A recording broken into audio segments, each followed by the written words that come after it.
It's interesting, Tony, how a person's philosophy can change almost overnight. When I was a kid growing up, my mother was, well, I would consider to be a fairly fundamentalist Christian. For 18 years of my life, I went to church and I went to Sunday school on a regular basis. My father was in the military, so I just kind of accepted the military ethos while I was a kid growing up. Well, then I went off to Lewis and Clark College, as I was telling you before. And by Christmas time, I was an atheist because of the reading that I had been doing, the discussions that I'd been having with friends of mine, classes that I attended, all sorts of things came to bear.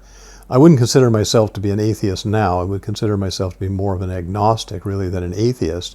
But my point is that within a matter of about 4 months, by Christmas time, I had lost, all of my religious faith. Mm-hmm. Well, kind of paralleling that was the military thing I alluded to.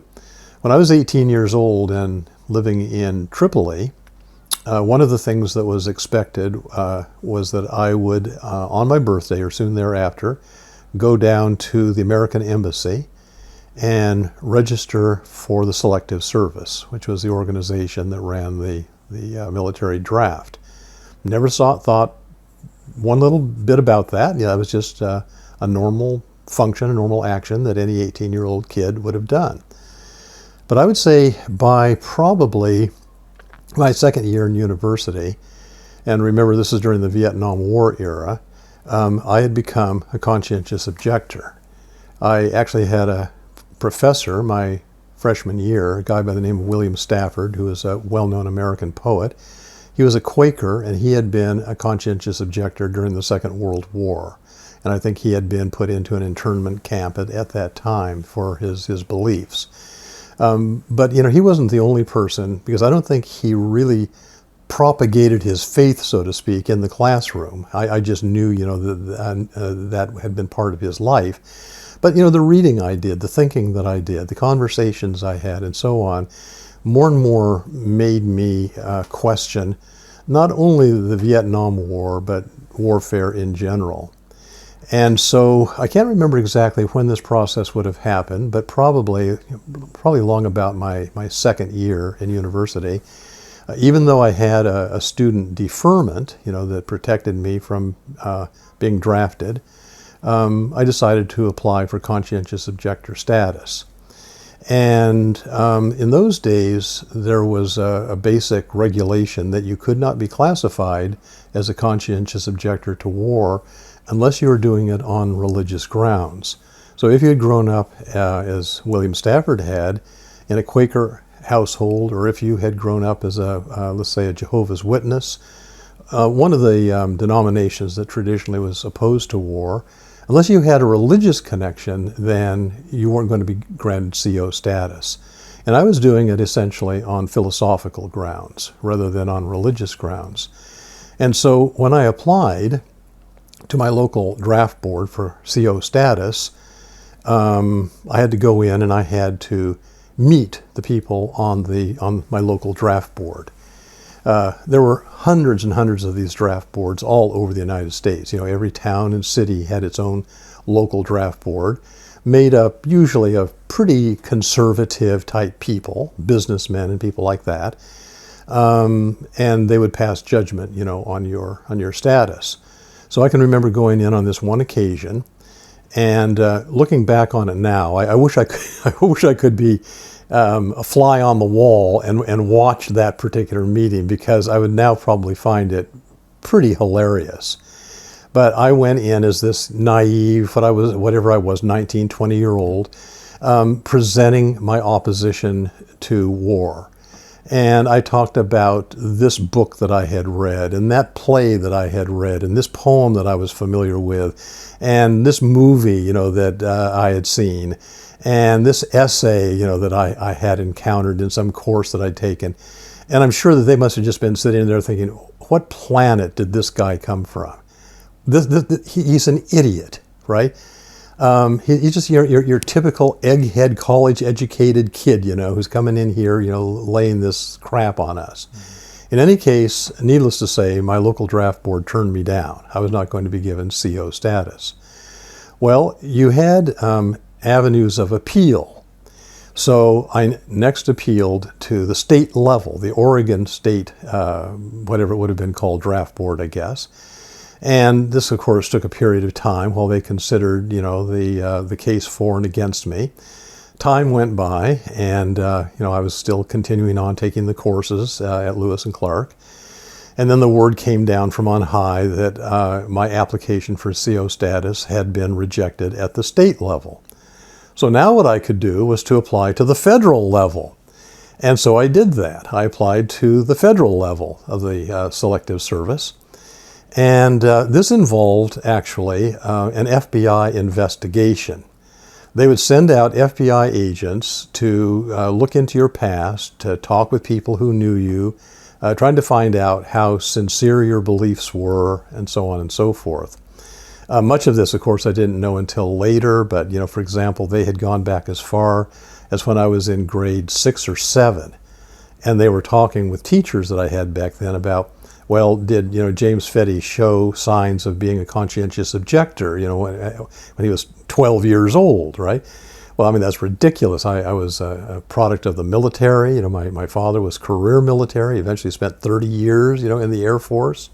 I certainly had not developed any attitudes along those lines at that age, but that's how thorough they were. They went all that far back into my past. So, time went by.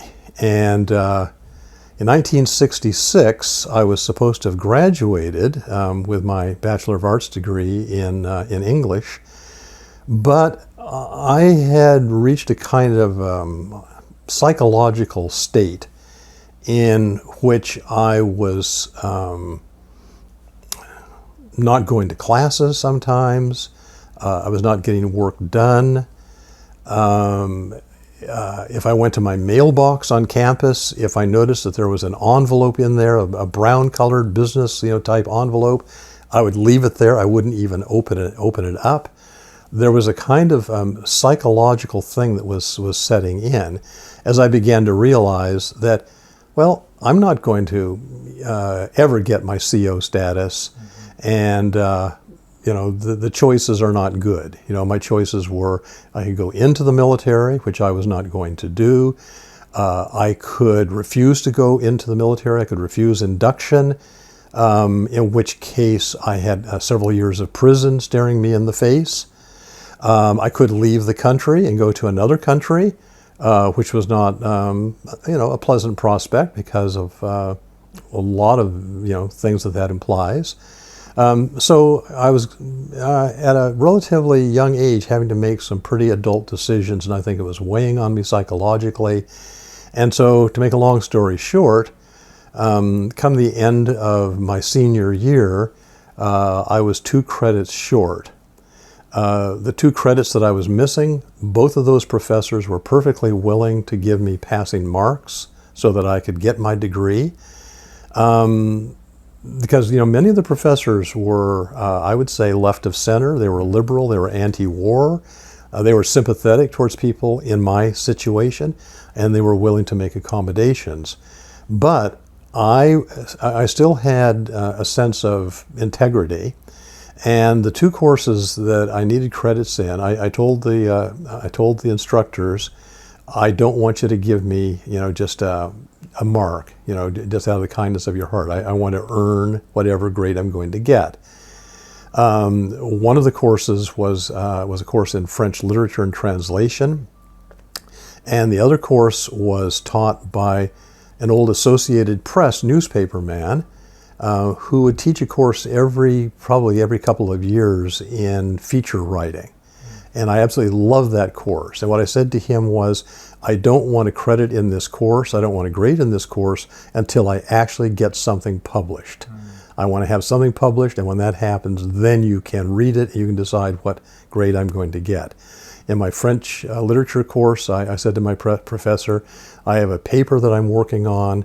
I think it's going to be a good paper. I don't want you to give me a grade just yet until I finish off that paper.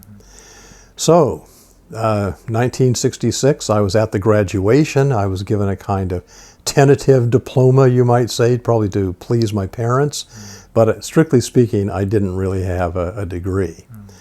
So after that, I needed to have some kind of work. I needed to have a job. And so I was working in a dill pickle factory. It was a sort of a family-run operation. I worked there briefly. And I remember on one occasion, and this is kind of an interesting little side note here, I had a girlfriend at that time by the name of Judy Lindell.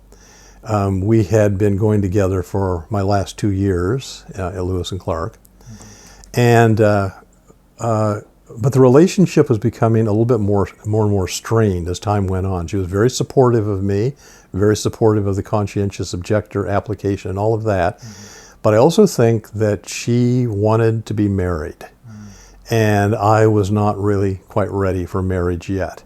She was also going through some of the same sorts of things that I was. And so our relationship began to sour a little bit. And in the meantime, I'd met somebody else by the name of Ellen Hafner, who was younger and a little bit more upbeat. I really think that Judy may have been perhaps manic depressive, because she could go into some funk sometimes. And Ellen was the sort of person who just kind of cheered me up a little bit. So we weren't really in it wasn't a sexual relationship or anything like that, but I'd become closer and closer to Ellen. So on this one occasion, it was during that summer after I was supposed to have graduated, and there was an outdoor swimming pool on the campus. And so several of us clambered up over the chain link fence around this outdoor swimming pool. This would have been, like midnight or so. And we went swimming in the nude. Well, wouldn't you know, campus security discovered us. And we didn't get into any serious trouble. We weren't turned over to the police or anything like that, but we were given a good dressing down. This was inappropriate behavior.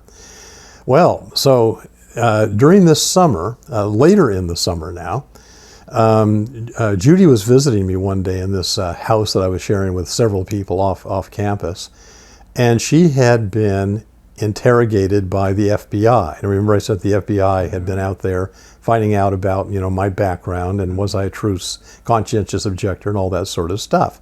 So I was talking with Judy, and she had been interrogated by an FBI agent, and she said, "Jim, why didn't you ever tell me that you went swimming in the nude with Ellen?" And I was just gobsmacked. And I thought, whoa. Well, she'd gotten this from the FBI. And so I have a feeling that, they were probably very manipulative. They were thinking, well, here is a young lady who is supporting her boyfriend. So of course she's going to make things look as good, make his case look as good as possible. However, if we can make it look like he's been unfaithful to you, that he's been cheating on you, he's been, going around naked with some other girl, then maybe you're not going to be so supportive of him and you're going to turn on him, right? Which, of course, she didn't. But this is just, an indication of how sinister sometimes, we think of the FBI sometimes as being the good guys in the movies, but, here's an example of how they were not so nice. Anyway, to get on with my story, Judy lived in Central Oregon, and she eventually went up to the University of Washington in Seattle to begin a nursing program after she got her degree. Ellen, who is several years younger, also transferred to Seattle, also to the University of Washington, to do her course in classics. She was a Latin Greek major. And meanwhile, she lived in a place in southern Washington, just across the Columbia River from Oregon, a town called Longview, where there was a major pulp and paper mill. And so she suggested that I get a job there. She said that the pay is good. You know, back in those days, it was $2.70 an hour starting wage, which was union money, and very, very good money. It doesn't sound like a lot now, but back then that was, you know, very good rate of pay. So I went, I applied for the job, and I got it. And so for the better part of a year, I was working at the pulp and paper mill and laying aside a lot of money, because by this time I was thinking, okay, my decision is that I'm going to go to Canada. You know, when the final decision comes down, you know, when I'm rejected for CO status, I'm going to head for Canada. So I didn't have a lot of living expenses. I was saving, you know, a pretty fair amount of money. And I worked in that pulp and paper mill for, you know, as I say, the better part of a year. Meanwhile, I had this dual relationship going on with Judy and Ellen. With Judy, it was kind of in decline. With Ellen, it was, you know, it was on the rise. Neither one of they both knew of the other person. Ellen knew more of my relationship with Judy than Judy did about my relationship with Ellen. I felt sort of hypocritical about having this this kind of dual affair, but anyway, I have to admit now it was going on. So anyway, we're now getting down into 1968, and I still had not heard back from the federal government about whether my CO status was going to be acknowledged or not. I have a feeling that the FBI was having to talk to a lot of people, because I was not the only one. You know, by this time the Vietnam War was really heating up, and I'm sure there were a lot of people, you know, who did not feel like it was their patriotic duty to go off, you know, and fight against the Vietnamese. So anyway, I eventually quit my job at Longview Fiber. I moved down to Northwest Portland, which had a really important, almost symbolic significance in my life. I won't go into that right now, but Northwest Portland was an area of the city I was particularly fond of. I got an apartment there. And so in March of 1968, March break was just coming up, and Ellen was going to come down to Portland to see me. And we figured this was going to be a good celebration, because not only did she have a week off from school, but I had just gotten my degree. I had handed in my French literature paper, gotten an A on that. I had an article published in a Portland magazine, for which I received a whopping total of $35, which was good money back in those days. So I went to, you know, my instructor, and he gave me a good mark, you know, in my feature writing course. So I had my degree in hand now. Ellen was going to have some time off from her studies. We're going to have a great time, you know, over her March break. Well, by this time I was holding down a job in Portland with Books for the Blind, and quite often what would happen is that I would come home on a Friday, and Ellen would come down from Seattle on the Greyhound bus, you know, sometime earlier that day. So she would be there waiting for me, and we would have Friday, Saturday, Sunday, and then early Monday morning she would head back up to back to Seattle, you know, to her classes. So we would have, you know, typically the weekends together. Well, this time we're going to have more than a weekend together. We're going to have a whole week together. So I came home from work at Books for the Blind, and you know, went up to my apartment, and Ellen was sitting there waiting for me with a very concerned look on her face. And I asked her what the problem was, and she said, well, there are 2 letters here from the Selective Service. So I opened up letter number 1 from the Selective Service. It notified me that my final application for conscientious objector status had been turned down. So my plan at this point had always been, once I had been rejected, according to all the information that I'd been hearing, through the grapevine, I would have probably a couple months before I would receive an induction notice from the military. So that would give me all the time I needed, to close down shop, so to speak, in Portland and, make arrangements to go to Canada, which is what I was planning on doing. So I'd have plenty of time, to be able to do that. So I opened up the second letter and it said report for induction. I think it was like a week down the road or something like that. Well, I mean, the two of us, Ellen and I, were both just shell-shocked, because it just happened so fast, right? So we really had to scamper. All of our plans for what we were going to be doing over March break were completely scuppered. That was the bad part of it. The good part of it was that I had just gotten my degree in time.